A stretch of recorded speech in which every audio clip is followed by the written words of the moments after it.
In 2003, professional boxer and heavyweight champion Mike Tyson filed for bankruptcy with $30 million in debt, despite accumulating over $300 million during the course of his career, which poses a great question about money itself. Because a great deal of our actions or our motivations in life have an underlying desire or need to acquire it. But what's the point in acquiring it if the great issue seems to be with our ability to manage it? But consider for a moment your own attitude towards money and how money exists in your own life. What is money to you? Does it seem to enter your life and immediately leave once you have it? Has it ever placed you in a vulnerable position? A vulnerability that drew you closer to a get-rich-quick scheme or a guru telling you that you can get rich if you just bought their course? Whilst my entire channel aims to tackle these topics to some degree or another, I realize that our perceptions of money are sometimes more crucial than our ability to generate it, especially when our very brains are wired in such a way that prevents us from being financially sensible. Does it really matter if you're earning more than 6 figures a year if by the end of that year you have nothing left to show for it? Where is the disconnect? It's time we solved that mystery. And not only that, but explore a better framework for understanding money, a framework commonly taught in personal finance but oftentimes missed in formal education.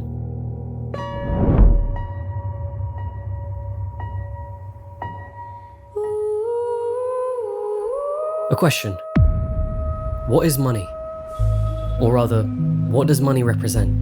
When you make a purchase from Amazon, when you're paid for your time working at a job, what is the significance of money in these transactions? Money is commonly defined as a medium of exchange, an instrument that facilitates the sale, purchase, or trade of goods between parties. But I don't think this says much about what money actually represents. I think a better way of looking at money is an expression of value. You hand over a certain amount of money to purchase something because you perceive its value to be equivalent to the amount of money that you handed over. Of course, the price is often not determined by you as an individual, but the market as a whole. But hone in on this one point. Money equals value. Why is that so important? Because often we give money a moral significance. A quote that I'm sure you've heard: money is the root of all evil. We look at someone who seems to have a large amount of wealth and think, they got lucky. Who did they take advantage of to get to that position? Who had to lose in order for them to gain? And never, what value was created in order to generate that money? Understanding that money is simply value is the best way to understanding that money is not necessarily evil, nor does it make a person evil. Sure, there are things such as scammers who convince you that what they have to sell is worth value, but that doesn't say much about money more so than it does their own morals.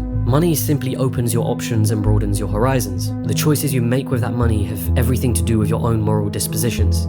So money is an expression of value. Now what? How does this change the reality of a person living paycheck to paycheck or someone who is consumed by credit card debt? The simple mention of money equals value changes nothing. It may make me see money in a different light, but what part of that is actionable advice? To answer that question, I'll pose to you another question. What is your relationship with money?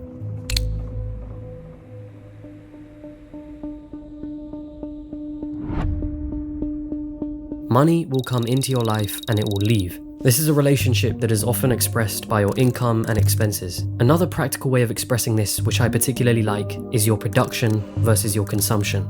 For the most part, money will enter your life because you have produced some form of value. And for most of us, this value will come in the form of labor, a job. Money will leave when you have consumed something, a Netflix subscription, a new car, a house. In many ways, we can look at the net worth of an individual as a metric for determining their relationship between consumption and production. Now cast your mind back to those statistics I mentioned at the start of this video.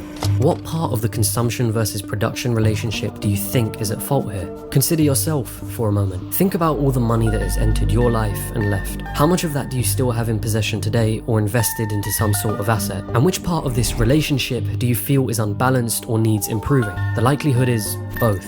But for most of us, the biggest issue lies in our consumption. Remember the Career Builder study that found that 78% of American workers were living paycheck to paycheck? Well, it also found that of the workers who made $100,000 or more a year, 1 in 10 of them were living paycheck to paycheck. Now you could argue that someone earning 6 figures a year may still like to earn more, but when you are paid a figure that is well above the average wage and the cost of living, and yet you still somehow find a way to spend it all, I'd argue that your relationship with consuming must be fixed before you even consider your relationship with production. As any wealthy celebrity who has filed for bankruptcy can show us, production means nothing when you have a problem with consumption.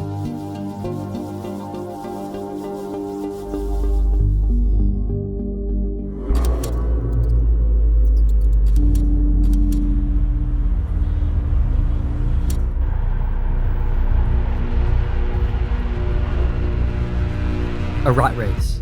An endless, self-defeating or pointless pursuit. Sometimes the rat race is conflated with working a 9-to-5 job. It's a comparison often used by certain individuals to guilt you into buying programs and books for them. But this seems extremely unfair, mostly because it aims to villainize a job and excludes the fact that there are those who either love or are perfectly fine with their jobs, or have other aspirations aside from their 9-to-5. A real rat race is one that is living on a financial edge, being one paycheck away from broke, constantly. A feeling as though the moment money enters your life, it immediately disappears. And the more responsibilities you have, the more dangerous this relationship becomes. The loss of a job, an unexpected health accident, or any unexpected circumstance for that matter can throw your entire financial position into turmoil. And consider the mental consequences of living on this financial edge. Your job no longer becomes an option. It becomes a necessity in order to keep funding your lifestyle or to keep paying off debt. To quote Tyler Durden from Fight Club, "The things you own end up owning you." What's the silver lining? It doesn't have to continue like that. The first stepping stone in personal finance will have you drawing an awareness to your relationship with money. This is often done by journaling your monthly expenses, categorized as housing, transportation, food, utilities, entertainment, and so on. It's about understanding yourself as a consumer, but this part is tough. In behavioral finance, this feeling can often be labeled as the ostrich effect, which is our tendency to want to avoid negative financial information. It's that feeling you get when you refuse to look at your bank account after a night out, fearing what it might show. And yet once you pass this stage, it's time for you to take control over your behavior as a consumer. This often involves the idea of budgeting, deciding each month how much you aim to spend on each of these categories and sticking to it. It's about systematically looking at what you consume and finding ways in which you can minimize these things to ultimately live below your means. In other words, having a lifestyle that still leaves you with enough money to save and invest in some form or another. It's also important to note that before you ever decide to invest, one of the most common practices in personal finance is to keep an emergency fund, a specific amount of savings that you hold on to in case of an emergency. This fund would typically hold 3 to 6 months worth of expenses. The idea, however, of living below your means is an important one. Because why would we choose to do otherwise? Why would we choose to live a lifestyle that we cannot afford, or one that places us on this financial edge? I could make an entire video on our cognitive biases. The ostrich effect is just one of which can affect your financial position. Then there's hyperbolic discounting, a tendency to favor short-term rewards as opposed to greater rewards in the future. This is you choosing to purchase a new pair of shoes instead of saving that money towards a future investment. Or there's social proof, our tendency to think and act as others around us think and act. When the people around you are buying one thing, you buy it too. Or when the people around you establish money as a means of evil, you're likely to assume the same thing too. The phrase, keeping up with the Joneses, summarizes this great problem of consumption. It's a phrase defined by Google as trying to emulate or not be outdone by one's neighbors. They buy a new Porsche, you buy one too. They have nice clothes, you get some too. They renovate their home, you do it too. All in the attempt of impressing or trying to keep up with others due to some form of social pressure. Only in today's world, the Joneses are not literal neighbors. They're far more present than that. We are all vulnerable to social approval. We really care what other people think of us. But the problem is we're measuring our self-worth by how many people like what we're posting. Governor of the Bank of Canada stated it succinctly. For most Canadians, debt is a fact of life, at least at some point.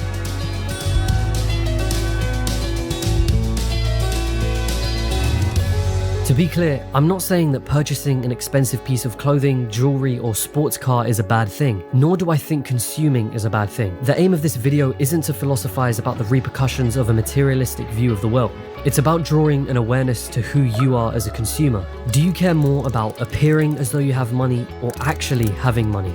The rat race isn't about working a 9-to-5 job, but living life on such an edge that it means that you are chasing the next thing, whether a paycheck or a material possession, such that your greater life goals and ambitions are placed in the background in order to continue this race. A budget and keeping account of your expenses have proven time and time again to work and draw you out of this race. It's fun to talk about making money or imagining having as much wealth as possible, but what's the point when your relationship with money as a consumer means losing it all or having to work non-stop in order to fund that lifestyle? That is the real rat race. But with all of that